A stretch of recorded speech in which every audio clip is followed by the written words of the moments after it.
मैं roller coaster में बैठ चुका हूँ, डॉल्फिन्स के साथ स्विमिंग कर चुका हूँ और यहाँ तक कि एयरप्लेन भी उड़ा चुका हूँ।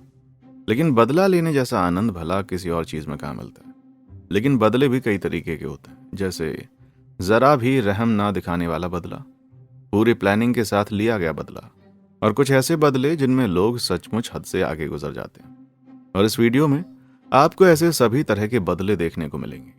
तो तैयार हो जाइए, क्योंकि आज हम आपको ले चलने वाले हैं बेहद अनोखे बदला लेने वाले किस्सों की वीडियो की अगली कड़ी के दर्शन पर।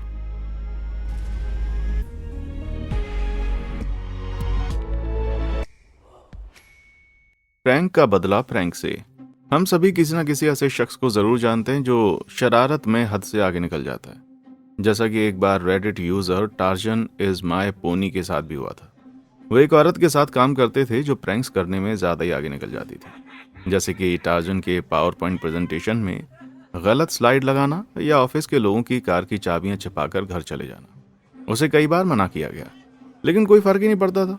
फिर एक दिन अपने बर्थडे पर जश्न मनाने के बाद टार्जन सुबह नशे में ऑफिस पहुंचा।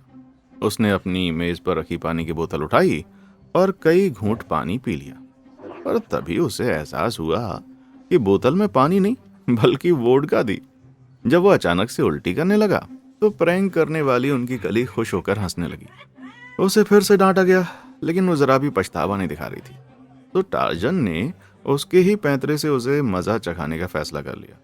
टार्जन जानते थे कि वो कुत्तों की बड़ी शौकीन थी और शुद्ध शाकाहारी थी, तो उसने उसी को निशाना बनाने की ठान ली।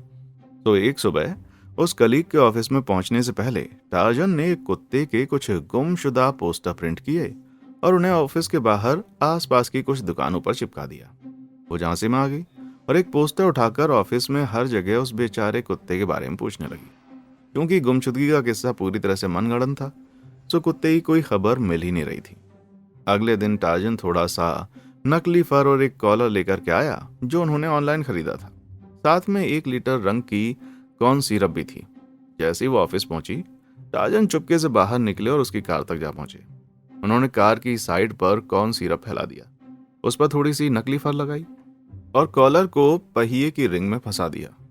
अब ये देखने वाले किसी भी शख्स को लग रहा था कि बंदी ने कुत्ते को टक्कर मार दी है। फिर टार्जन अपनी डेस्क पर वापस लौट आए और अपने प्लान के कामयाब होने का इंतजार करने लगे। जल्दी किसी ने लापता कुत्ते के पोस्टर और कार पर दिख रहे एक्सीडेंट के निशान को नोटिस कर लिया और ऑफिस के मैनेजर ने बंदी को मौके पर बुला लिया। मैडम एकदम से दंग रह गई। बेचारी को समझ ही नहीं पा रही थी कि ये सब हुआ कैसे। पर साफ था कि उसने लापता कुत्ते को कुचल डाला था, जिसके बारे में अब सारे ऑफिस को पता चल गया था। वो इतनी ज्यादा सहम गई थी कि उसे या ऑफिस के किसी भी दूसरे शख्स को एहसास तक नहीं हुआ कि ये सब महज एक छलावा था। जल्दी ऑफिस के सभी लोग उस औरत को एक मासूम कुत्ते की हत्या करने वाली पत्थर दिल औरत समझने लग गए, और टार्जन ने किसी को सच बताने की जहमत भी नहीं उठाई। उसके थोड़े दिनों के बाद ही वो मैडम ऑफिस छोड़कर हमेशा हमेशा के लिए चली गई, और इसी के साथ उनके शरारती प्रैंक्स का भी अंत हो गया। बड़े बुजुर्गों से पंगा कभी मत लेना। जिंदगी में एक नियम का पालन हमेशा करना चाहिए, और वो ये कि बूढ़े लोगों से कभी पंगा नहीं लेना चाहिए, क्योंकि एकदम स्वीट और रहम दिल से दिखने वाले बुजुर्ग कभी कभी बदला लेने में बड़े माहिर साबित हो सकते हैं। जैसा कि हमारे रेडिट यूजर रिमोट सिलिबब 7412 का पता चला। एक दिन जब वो अपने दादा दादी के यहाँ पर गए थे, तो उन्होंने नोटिस किया कि बगल वाला प्लॉट एकदम खाली पड़ा था, जो बड़ी अजीब सी बात थी, क्योंकि पहले वहां पर एक घर हुआ करता था। उन्होंने अपने दादा दादी से पूछा कि वो घर आखिर कहाँ गया, जिसके बाद उन्हें एक बड़ी ही दिलचस्प कहानी सुनने को मिली। पता चला कि उनके पड़ोस में रहने वाले लोग बहुत ही वाहियात थे। वो बहुत ही शोर शराबा करते थे और हमेशा आक्रामक मुद्रा में रहते थे। यहाँ तक कि एक दिन पड़ोसी का बेटा दादा दादी के घर में चुपके से घुस गया। उनके दादा के गिटार कलेक्शन में से कुछ सामान चुरा ले गया। खुशकिस्मती से उनके पास सभी चीजों का इंश्योरेंस था और जल्द ही उस लड़के को पकड़कर जेल भेज दिया गया। लेकिन इससे उनके पड़ोसी उनको और ज्यादा सताने लगे। वो पहले से ज्यादा शोर शराबा करते और आक्रामक रहते। कुछ समय के बाद दादा दादी को रोजाना सीधे तौर पर परेशान करने लगे, तो दादी जी ने अपना दिमाग चलाना शुरू किया। उनके पड़ोसी किराए के मकान में रहते थे, लेकिन मकान मालिक ने कई सालों से मकान की मरम्मत नहीं कराई थी, जिससे वो एकदम जर्जर हालत में पहुंच चुका था। दादी जी ने इस बात की शिकायत स्थानीय अधिकारियों से की, जिसके बाद विभाग के कुछ लोग मकान के मुआयने के लिए मौके पर पहुंच गए और अच्छे से जांच पड़ताल करने लगे। अधिकारियों ने पाया कि मकान इतना जर्जर था कि इसमें किसी का रहना सेफ नहीं, और कुछ ही दिनों के बाद मकान मालिक ने किराएदारों से घर खाली करा लिया। लेकिन मकान मालिक इस बात से बहुत ही खफा थे, और जब उसे पता चला कि उसकी शिकायत दादी जी ने की है, तो वो भी उधर से रोजाना गुजरते हुए उनसे गाली गलौज करने लगा। पर दादी जी का बदला तो अभी बस शुरू हुआ था। वो रोज सुबह उठकर तरह तरह के विभागों में मकान की समस्याओं को लेकर शिकायत दर्ज कराने लगी, और ये सिलसिला एक दो दिन नहीं बल्कि कई हफ्तों तक लगातार चलता रहा। नतीजा ये हुआ कि उस मकान मालिक पर अलग अलग विभागों द्वारा लंबे चौड़े फाइन थोपे जाने लगे, जिनका भुगतान न किए जाने पर मामला कोर्ट कचहरी तक पहुंच गया। लेकिन वो ढीठ मकान मालिक मुकदमे की तारीखों पर हाजिर नहीं होता था, जिसकी वजह से उसके खिलाफ वारंट जारी किया गया। जब कई महीनों तक वो कोर्ट में हाजिर नहीं हुआ, तो अधिकारियों की एक टीम बुलडोजर लेकर मौके पर पहुंच गई और मकान पूरी तरह से ध्वस्त कर दिया। यानी दादी जी ने न सिर्फ उन घटिया पड़ोसियों से छुटकारा पा लिया, बल्कि ये भी सुनिश्चित कर लिया कि उन्हें ऐसे खराब पड़ोसी दोबारा कभी ना मिले। तो इस कहानी से आपको क्या सबक मिला? यही कि बूढ़े बुजुर्गों से कभी भी पंगा नहीं लेना चाहिए। खुजली के जरिए बदला। बदले की कुछ कहानियों में डिटेल्स बहुत ज्यादा होती हैं, पर कुछ बदले सिर्फ बेहद सिंपल होने के कारण ही अनोखे बन जाते हैं। जैसे कि टिकटॉक यूजर सुजॉनी का ये किस्सा। मैडम को पता चला कि उनका बॉयफ्रेंड उनको धोखा दे रहा है, तो गुस्से में आग बबूला होने के बजाय उन्होंने ढेर सारे खटमल खरीदने का फैसला किया। हाँ, वही खून चूसने वाला नन्हा सा कीड़ा जो आपके गद्दे बिस्तर में रहता है और आपको काट काट कर परेशान कर देता है। फिर बंदी ने उन खटमलों को अपने बॉयफ्रेंड के पूरे बेडरूम में फैला दिया और उसके बाद बंदे से ब्रेकअप कर लिया। अब जब भी वो लड़का किसी नई लड़की को कमरे पर लेकर आता, दोनों को जमकर खुजली होने लगती, जिससे लड़कियों को लगने लगा कि शायद बंदे को किसी तरह का इन्फेक्शन है। ये तो मुझे लगा ये कहानी मनगढ़ंत है, क्योंकि खटमल आखिर बिकते ही कहाँ पर हैं। लेकिन गूगल करने के बाद मुझे पता चला कि ऐसी कई वेबसाइट्स हैं जो कि खटमल बेचती हैं, और तो और कई सब्सक्रिप्शन का ऑफर भी देती हैं। अगर ये किस्सा आपको किसी धोखा देने से नहीं डरा सकता, तो फिर भैया कोई भी चीज आपको ऐसा करने से नहीं डरा सकती। क्या आपने किसी धोखेबाज से ऐसा अनोखा बदला लिया है जिससे उसे अच्छा सबक सीखने को मिला हो? अगर हाँ, तो अपनी कहानी हमें revenge@bmaze.com पर जरूर भेजें। क्या पता हम आपकी कहानी को सीरीज की अगली कड़ी में दिखा दें। अब वीडियो पर वापस चलते हैं। सैनिक ने लिया धोखे का बदला। सेना में शामिल होना दुनिया के सबसे कठिन करियर में से एक होता है, और खास करके अगर आपके साथ भी हमारे इस रेडिट यूजर जैसा कुछ हो जाए। बंदा एक फौजी था जिसकी जल्द ही इराक में तैनाती होने वाली थी, लेकिन ये बात उसकी बीवी को बड़ी नागवार गुजर रही थी। दोनों के कोई बच्चा नहीं था और उसकी बीवी कोई जॉब भी नहीं करती थी। लेकिन जब वो रोते हुए एयरपोर्ट पर पति से विदा लेने लग गई, तो फिर वादा किया कि लौटने पर दोनों अपनी गृहस्थी को आगे बढ़ाएंगे। बीवी द्वारा किए गए इस वादे ने बेचारे फौजी को लड़ते रहने की एक बड़ी वजह दी, और बीच बीच में दोनों के बीच में चैटिंग और कॉल वगैरह भी होती रहती। लेकिन कुछ महीने के बाद बीवी का रवैया बदलने लगा और वो उसके कॉल मैसेज वगैरह का जवाब देने से कतराने लगी। फौजी ने इसके बारे में ज्यादा कुछ नहीं सोचा, लेकिन एक दिन उसे मैसेज आया कि बेबी, मैं ऑफिस के बाद तुमसे मिलूंगी, क्या बचा खुचा खाना तुम्हारे लिए रख दूं? बंदा अपनी बीवी से 10,000 मील दूर था, तो उसकी बीवी आखिर बेबी कहते हुए किसके लिए खाना रख रही थी? उसे लगा कि शायद उसकी बीवी की कोई सहेली रही होगी। लेकिन जब उसने मैडम से उसके बारे में पूछा तो फूट फूट कर रोने लगी और खुलासा किया कि वे उसके साथ बेवफाई कर रही थी। बेचारे का दिल एकदम से टूट गया और दोनों में समझौता हुआ कि इराक से लौटने के बाद वो तलाक ले लेंगे। लेकिन वापसी के ठीक 1 महीने के पहले बंदी ने फौजी को बताया वो प्रेग्नेंट हो चुकी है, और जाहिर था वो बच्चा किसी और का था।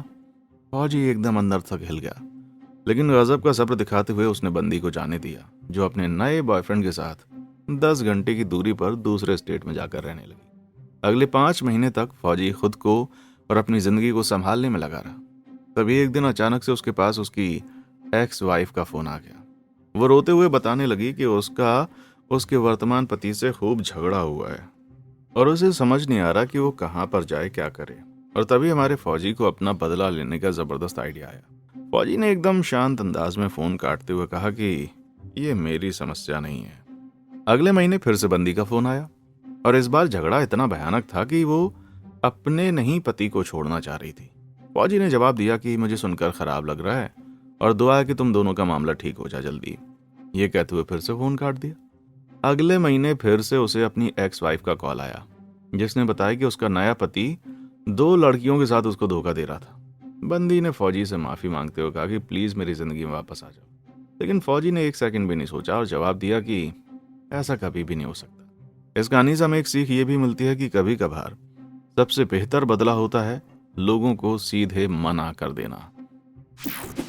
पार्किंग का विवाद। किसी भीड़ भाड़ वाले शहर में पार्किंग के लिए जगह ढूंढना वाकई में बहुत ही मुश्किल होता है, और रेडिट यूजर विल ने पाया कि उनकी इस समस्या में एक ऐसा ट्विस्ट था जो कि इसे और ज्यादा मुश्किल बनाता था। वो लिस्बन पुर्तगाल में एक अपार्टमेंट बिल्डिंग में रहते थे और अपनी गाड़ी के लिए प्राइवेट पार्किंग स्पॉट भी खरीद रखा था। लेकिन एक दिन विल ने पाया कि उनकी पार्किंग स्पॉट पर किसी दूसरे की कार खड़ी थी। उस दिन उन्होंने अपनी गाड़ी को सड़क पर खड़ा किया और उनकी जगह पर खड़ी उस दूसरी कार पर एक नोट चिपका दिया। लेकिन अगले दिन नोट गायब था और वो दूसरी कार अब भी उनकी जगह पर ही खड़ी थी। इधर उधर पूछने पर विल ने पाया कि असल में ये कार उस औरत की थी जो उनके ऊपर वाली मंजिल पर रहती थी। विल उस औरत के घर पर गए और बड़ी विनम्रता से जगह खाली करने को कहा, पर उस औरत ने कहा कि ये पार्किंग स्पॉट मेरा ही है। जवाब में विल ने कहा कि अपने फ्लैट की पार्किंग स्पॉट की रसीद दिखाओ, जिसके बाद औरत ने अकड़ते हुए कहा कि अपनी जगह पर वो दूसरा सामान रख रही थी और चूंकि उसने विल का पार्किंग स्पॉट खाली पाया था, इसलिए अब वो ही उसका यूज करेगी और अपनी गाड़ी नहीं हटाएगी। विल अपनी शिकायत लेकर बिल्डिंग के मैनेजर तक पहुंचे, लेकिन उसने भी उनकी कोई मदद करने से इनकार कर दिया। एक दिन विल ने नोटिस किया कि उनका पार्किंग स्पॉट खाली पड़ा था, तो उन्होंने झट से अपनी गाड़ी वहां लगा दी। पर अगली सुबह पाया कि उनकी कार की पूरी बॉडी पर स्क्रैच लगे हुए थे। बंदे ने ठान लिया कि अब बस बहुत हो गया, अब बदला लेने का टाइम आ चुका है। उसने अपने एक दोस्त से संपर्क किया जो एक टोइंग कंपनी चलाया करता था, और एक दिन सुबह सुबह उस दोस्त ने औरत की कार को क्रेन से खींचकर विल की जगह से हटा दिया। पहले तो उन्होंने सोचा कि कार को पास के किसी शहर में छोड़ देंगे ताकि औरत को सबक मिल जाए, पर तभी उसके दोस्त ने मजाक में कहा कि चलो कार को मैड्रिड में छोड़ाते हैं। बता दें कि लिस्बन से मैड्रिड की दूरी 388 मील है, जो पड़ोसी देश स्पेन में स्थित है। पर उन दोनों के पास खूब सारा टाइम था, तो इससे अच्छा आइडिया भला और क्या हो सकता था। वो कार को खींचते हुए मैड्रिड ले गए। उसे एक थाने के बगल में इल्लीगल जगह पर पार्क करते हुए दोनों मैड्रिड की शाम का लुत्फ उठाने लगे। कार को वापस न पहुंचाया जा सके, इसलिए उन्होंने उसके सारे नंबर प्लेट खोलकर हटा दिए। जब 2 हफ्तों तक उस औरत की कार का कहीं अता पता नहीं चला, तो विल ने अपनी जगह को फिर से यूज करना शुरू कर दिया और साथ ही उन्होंने मौके का फायदा उठाते हुए मैड्रिड भी घूम लिया। अब जाकर कोई औरत से पूछो कि मैडम इस बदमाशी में जीत किसकी हुई? हाँ, मैरी क्रिसमस। दूसरों के घर के सामने रखा सामान चुराने वालों के लिए नरक में खास जगह बनाई गई होगी, लेकिन उससे भी खराब जगह बनाई गई होगी उन लोगों के लिए जो गलती से उनके यहाँ डिलीवर होने वाला सामान लौटाने से मना कर देते हैं। खुशकिस्मती से विंटेज पेट्रियट ने एक ऐसे ही शख्स को सबक सिखाने का एक बड़ा ही दिलचस्प तरीका निकाल लिया। पेट्रियट और उनकी वाइफ बहुत से अनाथ बच्चों की देखरेख करते थे और साल भर पैसे बचाकर उन बच्चों को क्रिसमस पर ढेर सारा गिफ्ट देते थे। लेकिन एक साल बच्चों के लिए ढेर सारा खिलौना ऑर्डर करने के बाद उनको एहसास हुआ कि उन्होंने डिलीवरी पर अपना पुराना पता डाला हुआ था। कंपनी ने ऑर्डर की डिलीवरी एड्रेस बदलने से मना कर दिया। सो उनके पास यही एक चारा था कि वो अपने पुराने पते पर रहने वाले लोगों से रिक्वेस्ट करें कि वो उनका पार्सल लौटा दें। लेकिन उनके पुराने पते पर रहने वाला बंदा तो बड़ा खड़ूस निकला। विंटेज ने पूरा मामला उसको समझा दिया। उसके बाद भी बंदे ने सामान लौटाने से मना कर दिया और अब सब कुछ अपने और अपने परिवार के लिए रख लिया। पेट्रियट को इस बात पर बहुत ज्यादा गुस्सा आया और उन्होंने उस खड़ूस को अच्छे से सबक सिखाने की ठान ली। वे उस बंदे के फ्लैट के बाहर कई घंटों तक नजर रखते रहे और जब वो अंदर दाखिल हो गया तो पेट्रियट रात होने का इंतजार करने लगे। जब रात हो गई, एकदम घुप अंधेरा छा गया। विंटेज चुपके से उसकी कार के पास पहुंचे। कुछ अंडे, काला स्प्रे पेंट और एक चाकू लेकर उसकी कार पर चीटर, घर तबाह करने वाला और इन अंडों से बच्चा पैदा करो जैसी चीजें लिखती। साथ ही अंडों को कार के शीशे पर फोड़ते हुए चाकू से कार के सभी टायर चीर फाड़ डाले। फिर वो चुपचाप अपनी कार में बैठे रहे और वहां से रफू चक्कर हो लिए। कुछ समझे कि पेट्रियट क्या करना चाह रहे थे? जी हाँ, वो ऐसा दिखाना चाह रहे थे मानो उस खड़ूस ने अपनी बीवी के अलावा किसी और को गर्भवती कर दिया हो। अगले दिन जब पेट्रियट मौके पर लौटे तो खड़ूस की कार का कहीं अता पता नहीं था और घर के बाहर कपड़ों समेत कई आइटम बिखरे पड़े थे, जिन्हें देखकर साफ लग रहा था कि किसी को घर से धक्के मार के निकाला गया है। पक्के तौर पर तो नहीं बताया जा सकता कि वहां आखिर क्या हुआ, लेकिन इतना जरूर था कि पेट्रियट ने उस खड़ूस को ऐसा क्रिसमस गिफ्ट दिया कि वो जिंदगी भर याद रखने वाला था। घटिया रूममेट से अनोखा बदला। अगर आपकी अपने रूममेट से बनती ना हो तो गुजारा करना बड़ा मुश्किल हो सकता है, लेकिन अगर आपका रूममेट बड़े घटिया किस्म का हो तो फिर बात बिगड़ सकती है। जैसा कि रेडिट यूजर स्टॉलगेट 68 को 80 के दशक में पता चला। कॉलेज के दिनों में हॉस्टल वालों ने स्टॉलगेट को एक ऐसे पार्टनर के साथ कमरा दिया जिसके घर वाले उसे महीने की अच्छी खासी पॉकेट मनी देते थे, लेकिन वो बंदी सारे के सारे पैसे घूमने फिरने पर उड़ा देती थी, जिससे उसके पास खाने के पैसे नहीं होते थे और वो स्टॉलगेट का खाना चुरा कर खा लेती थी। इन हरकतों से तंग आकर स्टॉलगेट अपना ज्यादातर समय पास ही में रहने वाली अपनी नानी के यहाँ बिताने लगे। एक बार जब वे कुछ दिनों के बाद रूम पर वापस लौटी तो देखा कि उनकी रूममेट अपने साथ एक दोस्त भी लेकर आई थी और दोनों ने मिलकर कमरे की हालत एकदम बिगाड़ रखी थी। लेकिन ऑन पेपर स्टॉलगेट अब भी उस कमरे में रहती थी। तो सेमेस्टर के अंत में जब उन्होंने कमरा खाली किया तो हॉस्टल वार्डन ने उनके कमरे को एकदम साफ सुथरा करके छोड़ने को कहा। स्टॉलगेट ने अपनी रूममेट से इस काम में हाथ बटाने की रिक्वेस्ट की, लेकिन बंदी ने साफ मना कर दिया। फिर एक दिन जब उसकी रूममेट कहीं बाहर गई थी तो स्टॉलगेट ने कमरे का सारा सामान बाहर फेंकना शुरू कर दिया। जी हाँ, सारा सामान, जिसमें बंदी की महंगी मेकअप किट, बड़ा सा टीवी और नशे वगैरह का सामान भी शामिल था। रूममेट का सारा सामान बाहर निकालने के बाद स्टॉलगेट ने कमरे को अच्छे से साफ किया। फिर सारे के सारे खिड़की दरवाजे की कुंडियों और फ्रेम पर ताकतवर गोंद लगा दी। हॉस्टल वाले जब कमरा चेक करने के बाद संतुष्ट हो गए तो उन्होंने खिड़की और दरवाजे बंद कर दिए, जिससे वो मजबूती से चिपक गए। लेकिन उनकी रूममेट को नहीं पता था कि उसका सारा सामान पहले ही बाहर फेंका जा चुका है।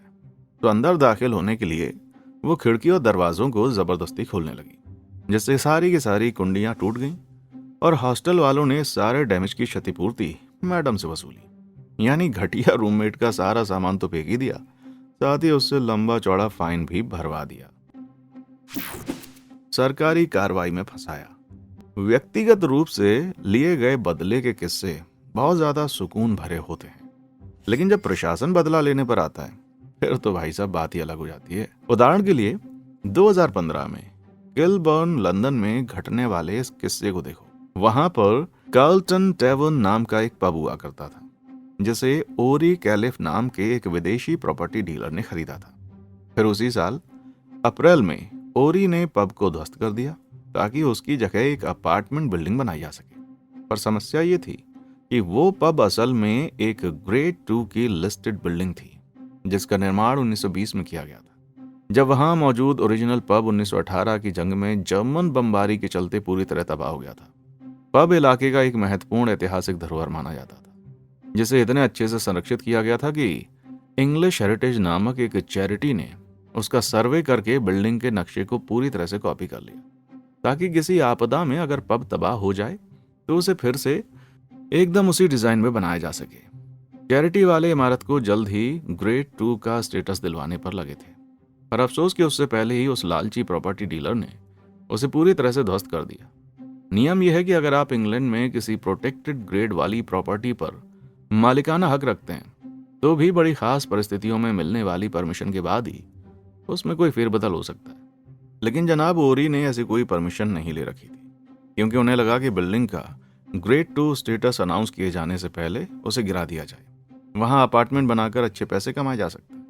लेकिन प्रशासन को उनका ये रवैया जरा भी पसंद नहीं आया और वो ऐसी इमारतों के दूसरे मालिकों को भी ऐसा करने से रोकने के लिए ओरी को अच्छा खासा सबक सिखाना चाहते थे। महज एक महीने के बाद मई 2015 में स्थानीय नगर निगम के आदेश पारित किया गया, ओरी उस इमारत को फिर से बनवाएंगे, वो भी हूबहू एकदम पहले की तरह। बस फिर क्या था, ओरी की बिल्डिंग में दोबारा यूज की जा सकने वाली एक ईंट को मलबे से निकालकर उस बिल्डिंग को दोबारा बनवाना पड़ा, ठीक उसी रूप में जैसे वो तोड़े जाने से पहले थी। उन्हें यह काम मात्र 24 महीनों में पूरा करना था और उससे पहले वो बिल्डिंग की एक ईंट तक नहीं भेज सकते थे। ओरी ने फौरन ही फैसले के खिलाफ अपील दायर कर दी, पर उनकी अपील भी खारिज कर दी गई। मामले को और बदतर बनाते हुए उन्हें पब के ऊपर वाली मंजिल पर स्थित कमरों को फिर से डिजाइन करने के लिए परमिशन दी गई और परमिशन को रद्द कर दिया गया। पब को फिर से बनाने का काम 2017 में शुरू हुआ, लेकिन उसे पूरा होने में 4 साल यानी 2021 तक का टाइम लगा। अंदाजा लगाया जा सकता है कि पूरी इमारत को फिर से खड़ा करने में ओरी को $20 लाख से ज्यादा का खर्चा आया। साथ ही ढेर सारी कागजी कार्रवाई करनी पड़ी। ब्रिटेन वालों ने साबित कर दिया कि अगर वो बदला लेने पर आ गए ना तो किसी भी हद तक जा सकते हैं, और खासकर तब जब बात किसी पब की हो रही हो। बॉयफ्रेंड के दोस्त से कर ली शादी। कुछ पर्सनल कारणों से मुझे धोखेबाजों से बदला लेने वाले किस्से बहुत ज्यादा पसंद आते हैं, और यह अगला किस्सा शायद मेरे सबसे पसंदीदा किस्सों में से एक है। यह किस्सा बयां किया था रेडिट यूजर अल्टीमेट ओटी ने, जो 2020 में अपने मंगेतर के साथ अपने खुद के घर में रहा करती थी। पर एक क्रिसमस वाले दिन ओटी को पता चला कि उनका मंगेतर उनको धोखा दे रहा था, और सबसे बुरी बात यह कि उसने ओटी के सिवाय हर किसी को अपने अफेयर के बारे में बताया था, और नया घर ढूंढने के बाद ओटी को छोड़ने के बारे में सोच रहा था, क्योंकि जिस लड़की से बंदे का अफेयर चल रहा था वो शायद उसे उतना पसंद नहीं करती थी कि उसे अपने घर में आकर रहने दे। ये जानकर ओटी का दिल एकदम से टूट गया, लेकिन वो बहादुरी और सब्र दिखाते हुए चुपचाप मंगेतर के घर छोड़कर चले जाने का इंतजार करने लग गई। लेकिन 3 महीने बीत जाने के बाद भी वो बंदा उनके घर में ही रह रहा था। असल में वो नया घर तलाशने की कोशिश ही नहीं कर रहा था, और ओटी का फायदा उठाते हुए अपनी नई गर्लफ्रेंड से इश्क लड़ाते हुए मुफ्त में उनके घर में टिके रहने की फिराक में था। सीनाजूरी की भी हद होती है भाई। ओटी ने फिर भी अपना धैर्य बनाए रखा, पर एक दिन बंदा फुल वॉल्यूम में अपनी फोन पर टिंडर चलाने लगा, वो भी ओटी के सामने। ओटी ने उसे ऐसा करने से मना कर दिया, पर बंदे ने उन्हें एकदम इग्नोर कर दिया। ओटी इस तरह की खुली बेइज्जती बर्दाश्त नहीं कर सकी थी, और बंदे को उसी की भाषा में सबक सिखाने का फैसला किया। ओटी ने अपने मंगेतर के सबसे अच्छे दोस्त को मैसेज करके उसके साथ खूब फ्लर्ट वगैरह करना शुरू कर दिया। शुरू में तो वो सिर्फ अपने बॉयफ्रेंड को परेशान करने के लिए ऐसा कर रही थी, पर जल्दी दोनों को एहसास हुआ कि उनके बीच बहुत सारी चीजें बिल्कुल एक जैसी थी। खासकर उनके बॉयफ्रेंड के घटिया बिहेवियर के बारे में उन दोनों की राय। बदला लेने के लिए शुरू की गई फ्लर्टिंग जल्दी सच्चे प्यार में बदल गई, और इसी के साथ ओटी ने आखिरकार अपने पुराने बॉयफ्रेंड को धक्के मारकर अपने घर से बाहर निकाल दिया। बंदे के पास जाने के लिए कोई भी जगह नहीं थी, तो मजबूरन उसे अपने माँ बाप के पास जाकर रहना पड़ा। उधर ओटी उसके दोस्त के साथ पूरे 2 साल तक अफेयर चलाती रही, और अंत में दोनों ने एक दूसरे को अपना जीवन साथी बनाने का फैसला कर लिया। यानी जो चीज महज बदला लेने के लिए शुरू हुई थी वो आगे चलकर सचमुच ऐसे बदले में बदल गई जो उसका एक्स कभी जिंदगी में नहीं भूलने वाला। बदले में 4 चांद लगाते हुए ओटी को आगे पता चला कि उस घटिया शख्स को उसके माँ बाप ने भी घर से बाहर निकाल दिया था, और वो उस लड़की को कभी ठीक से डेट भी नहीं कर सका जिसके लिए उसने ओटी को धोखा दिया था। मुझे तो लगता है बेचारे को शादी का न्योता तक नहीं मिला होगा। तलाक। धोखेबाजों को मजा चखाने के किस्से बड़े दिलचस्प लगते हैं, सो पेश है आपके लिए एक ऐसा ही और खास किस्सा। बात है साल 2016 की, जब एरॉन नाम के एक रेडिट यूजर ने एक ऐसी कहानी पोस्ट की जो सीधा किसी ड्रामा से निकलती हुई लगती थी। एरॉन अपनी वाइफ जेनिस और 2 बच्चों के साथ एक बहुत ही खुशहाल जीवन बिता रहे थे, पर तभी चीजें गड़बड़ होनी शुरू हो गई। मियाँ बीवी के झगड़े होना बहुत ही आम बात होती है, पर एक दिन एरॉन ने नोटिस किया कि जेनिस आजकल फोन पर कुछ ज्यादा ही समय बिताने लगी थी। पूछे जाने पर जेनिस ने जवाब दिया कि वो अपनी सहेलियों से चैट करती रहती है, तो एरॉन ने इसके बारे में ज्यादा कुछ नहीं सोचा।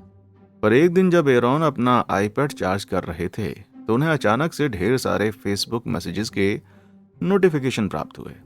उनकी वाइफ ने शायद आईपैड पर अपना फेसबुक अकाउंट लॉगिन कर लिया था, लेकिन जल्दबाजी में उसे लॉग आउट करना भूल गई। जब एरॉन ने उन मैसेजेस को पढ़ा तो उनका दिल बुरी तरह से टूट गया, क्योंकि जेनिस डिक नाम के दूसरे बंदे से बात कर रही थी।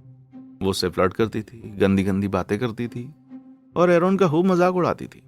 एरॉन एकदम अंदर तक हिल गए थे, लेकिन फिर भी उन्होंने कोई शिकायत नहीं की और आईपैड पर आने वाले सभी मैसेजेस को पढ़ते रहे। वो अगले कई दिनों तक जेनिस से एकदम शांत और नॉर्मल बर्ताव करते हुए उन मैसेजेस के स्क्रीनशॉट इकट्ठा करने में लगे रहे। जल्द ही जेनिस और डिक एक दूसरे को आई लव यू वगैरह बोलने लगे। तब एरॉन ने फैसला किया कि उन्हें इस रिश्ते से बाहर निकलना पड़ेगा। उन्होंने एक डिवोर्स लॉयर से कांटेक्ट किया, उन्हें सारे सबूत दिखाकर तलाक की प्लानिंग करने लगे। पर तभी एक दिन डिक ने जेनिस को मैसेज किया कि वो उनके शहर में आ रहा है और एक अच्छा सा होटल बुक कर रखा है जहां दोनों मिलकर खूब मजे करेंगे। जेनिस इस बात से बड़ी खुश थी।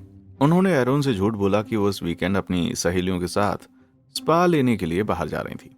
एरॉन ठीक उसी समय उसके झूठ का पर्दाफाश कर सकते थे, पर उन्होंने सब्र करते हुए कहा कि जाओ बेबी, खूब एंजॉय करो। जेनिस ने अपना सामान पैक कर लिया और एरॉन से अलविदा लेकर वहां से चली गई।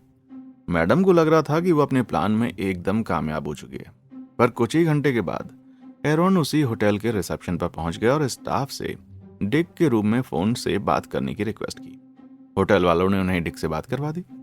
एरॉन ने डिक से कहा कि मेरी वाइफ को नीचे लॉबी में भेजो, जिस पर डिक ने इनकार करते हुए कहा कि वो नहीं जानता कि एरॉन क्या कह रहा है। इस पर एरॉन ने कहा कि वो जानता है कि डिक भी शादीशुदा है, जैसा कि उनकी फेसबुक प्रोफाइल पर लिखा हुआ है, और अगर उसने जेनिस को नीचे नहीं भेजा तो फौरन उसकी बीवी को कॉल करके सारा मामला बयां कर देंगे।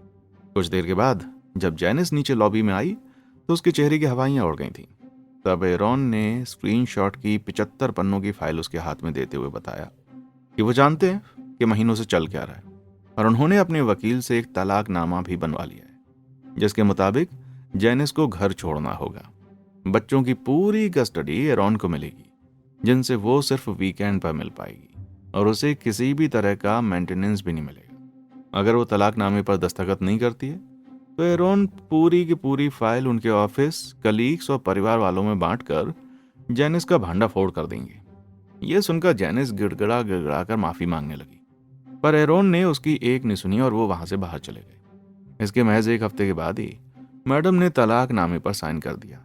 बच्चों का दिल न टूटे, इसलिए एरॉन ने उनसे जेनिस से अलग होने की असली वजह नहीं बताई और जेनिस को हफ्ते में कुछ रात बच्चों के साथ गुजारने की इजाजत दे दी, ताकि माँ बच्चों के बीच में संबंध एकदम से नहीं खत्म हो। एरॉन मैरिज काउंसलिंग के लिए भी तैयार हो गए, पर 6 महीने बाद भी बंदा तलाक फाइनल करने की बात पर अड़ा हुआ था।